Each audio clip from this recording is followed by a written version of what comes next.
અતિવૃષ્ટિમાં 21 જિલ્લાને પેકેજ જાહેરાત કરવામાં આવી।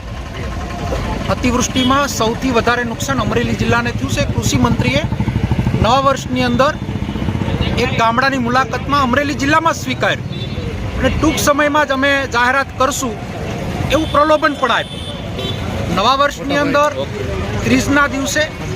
જિલ્લા લેવલે આ અતિવૃષ્ટિ અને ઇકોઝોન બાબતે ધરણા થયા અને ત્યારે મેં જાહેરાત કરી હતી કે કોંગ્રેસ પરિવાર આ વખતે સ્નેહ મિલન નહીં કરે, પણ ખેડૂતો માટે, ગરીબો માટે, વંચિતો માટે ધરણા પ્રોગ્રામ કરીને કુંભકર્ણની સરકારને જગાડવાનો પ્રયત્ન થશે ને એના ભાગરૂપે રાજુલા જાફરાબાદના આ વિસ્તારના ખેડૂતો માટે અતિવૃષ્ટિમાં સહાય પેકેજ નહીં પણ દેવા માફી અને ઇકોઝોનની અંદર ખાંભા તાલુકાના ગામડાઓનો ખોટી રીતે જે સમાવેશ કરવામાં આવ્યો છે એને નાબૂદ કરવાની વાત સાથે આજે કોંગ્રેસ પરિવાર, રાજુલા કોંગ્રેસ પરિવાર, જાફરાબાદ કોંગ્રેસ પરિવારના પ્રમુખો અને આગેવાનો સાથે મોટી સંખ્યામાં ખેડૂતો આજે ધરણા પર બેઠા છે અને મામલતદારને આવેદન આપવા જવાના છે।